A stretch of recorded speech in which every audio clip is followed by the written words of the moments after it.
Hello everyone, welcome to my channel IGNOU tutorial. आज हम previous year का क्वेश्चन पेपर देखेंगे जून 2022 सेशन का BEGS 185 इंग्लिश लैंग्वेज टीचिंग का।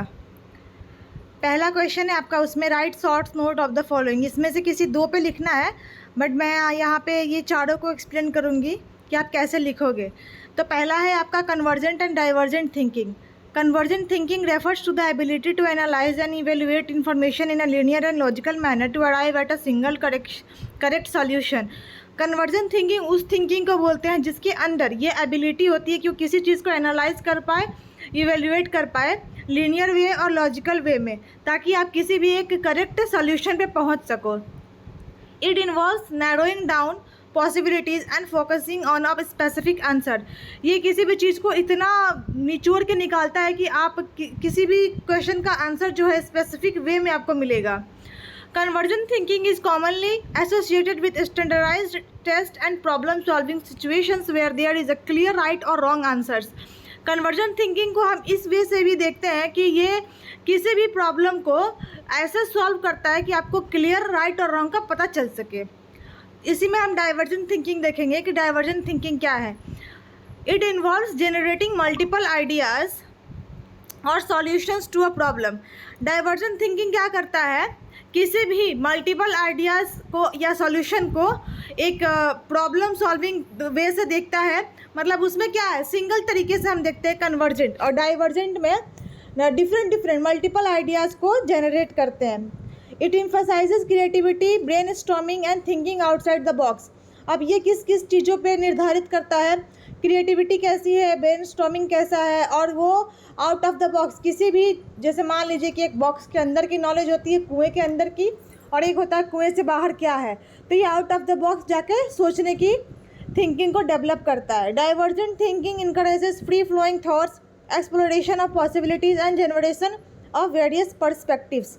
डाइवर्जेंट थिंकिंग क्या करता है, इनकरेज करता है कि आप कुछ भी सोचो, किसी भी चीज़ के बारे में सोचो, और उसके बाद exploration of possibilities and generation of various perspectives. किसी भी पॉसिबिलिटी जैसे मान लीजिए कि आपको दिख रहा है कि हाँ इस चीज़ की पॉसिबिलिटीज़ है, तो उसे एक्सप्लोर करने के लिए भी बहुत एम्फेसाइज करता है।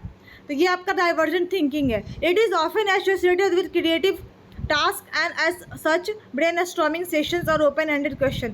इसीलिए डाइवर्जेंट थिंकिंग जो होता है उसमें आप डिफरेंट आइडियाज़ को ला सकते हो, और आपके पास वहाँ पे ओपन एंडेड क्वेश्चन रहते हैं कि आप जितना चाहे उतना क्वेश्चन का आंसर देख सकते हो। तो ये हो गया आपका कन्वर्जेंट डाइवर्जेंट थिंकिंग। कैसे आप लिखोगे। Second one is scaffolding.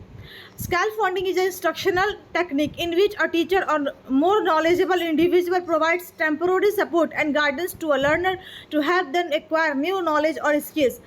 Scaffolding उसे बोलते हैं एक तरह का इंस्ट्रूमेंट है, एक तरह का टेक्निक है जिससे कोई भी टीचर या एक ऐसा इंसान इंडिविजुअल जिसके पास बहुत सारा नॉलेज है, नॉलेज का भंडार है, वो टेम्पररी सपोर्ट देता है, गाइडेंस देता है उस इंसान को जिसे ज़रूरत है सीखने की, नॉलेज एक्वायर करने की, स्किल एक्वायर करने की।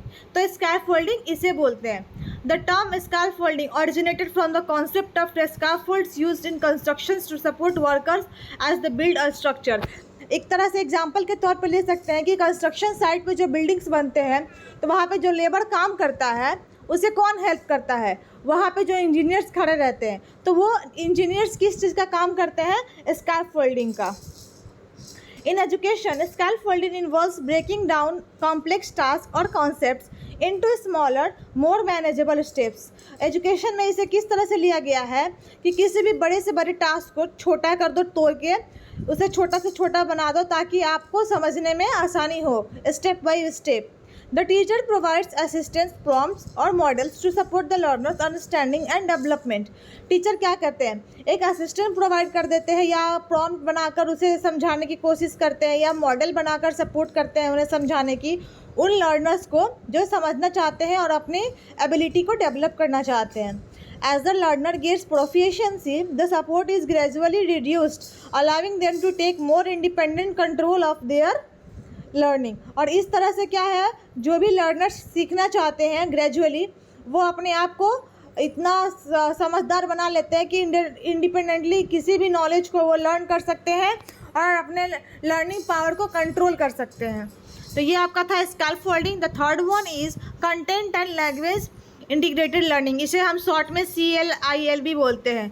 आप इसको एक्सप्लेन कर सकते हो, उससे पहले आप बता सकते हो कि ये CLIL क्या है। इसे ये एब्रीविएशन है इसका। It is an educational approach that combines the teaching of a subject or content area with the teaching of a foreign or second language। ये एक तरह का एजुकेशनल अप्रोच है जो किस किस चीज़ों को कंबाइन करता है, teaching of the subject and a content area with the teaching of a foreign and second language. वैसे मान लीजिए कि मुझे यहाँ का भी लैंग्वेज आता है, मुझे फॉरेन का भी लैंग्वेज आता है, मतलब मैं अपने टेक्स्ट के बारे में भी जानती हूँ और फॉरेन टेक्स्ट के बारे में भी जानती हूँ।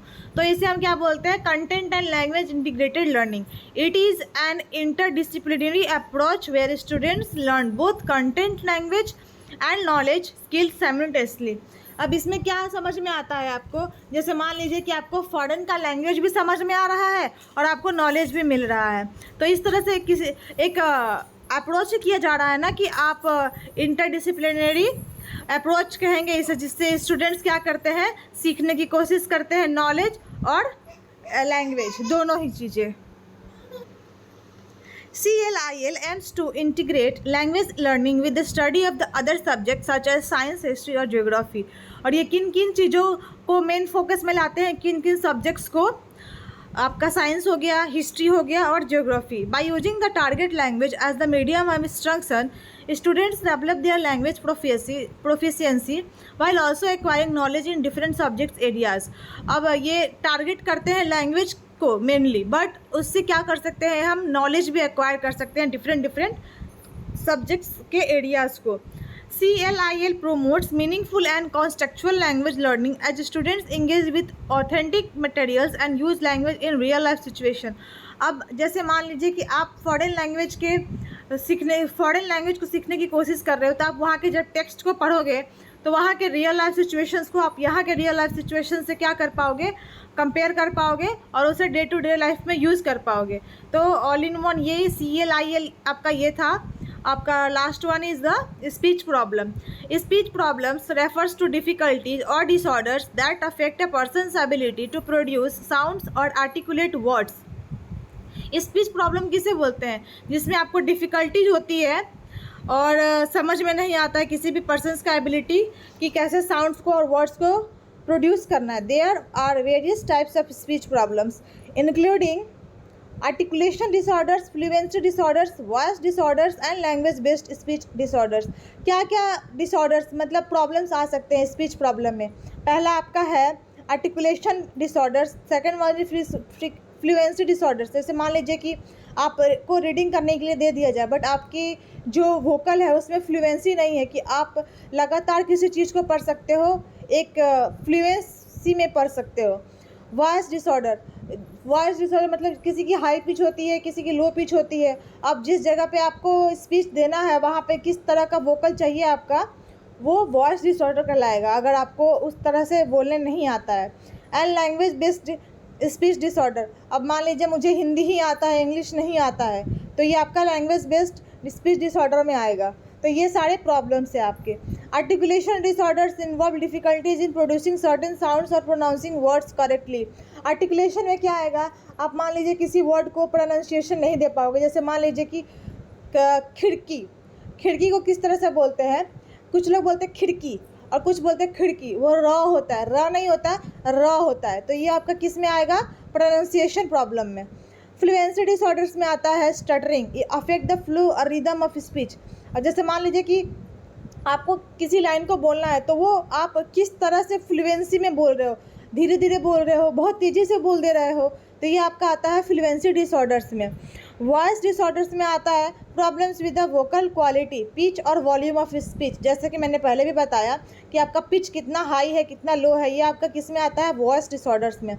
लैंग्वेज में आता है like apraxia of speech result from difficulties in coordinating the movement needed for speech production.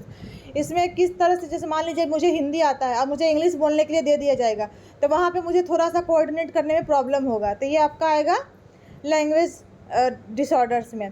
Speech problems can have various causes including development issues, neurological conditions, hearing impairment, or psychological factors. Speech therapy is a common intervention used to assess and treat speech problems, aiming to improve communication skills and overall speech clarity. अब speech therapy में आपका आता है कि अगर आप इसे सही करना चाहते हो तो आपको साइकोलॉजिकल तरीके से और बार बार रिपीट करके अपने इस प्रॉब्लम को सही कर सकते हैं। और इसके बहुत सारे कारण भी होते हैं। आपका सही से डेवलपमेंट नहीं हुआ है, न्यूरोलॉजिकल कोई इश्यूज़ है, या आपका कोई साइकोलॉजिकल इशू है, या सुनने में कोई प्रॉब्लम है, तो ये सारे प्रॉब्लम्स है और आप इसे थेरेपी के थ्रू सही भी कर सकते हैं। तो सेक्शन ए का आपका ये एक्सप्लेनेशन था। सिर्फ 2 आंसर्स देने थे इस क्वेश्चन के, बट मैंने चारों एक्सप्लेन किया है। अगर इसमें से कोई एक भी या 2 आता है आपके नेक्स्ट किसी एग्ज़ाम में तो बहुत आपके लिए हेल्पफुल रहेगा। और इसके आगे के जो क्वेश्चंस है वो मैं नेक्स्ट वीडियो में अपलोड करूँगी। ये वीडियो ज़्यादा लंबा हो जाएगा। Thank you so much.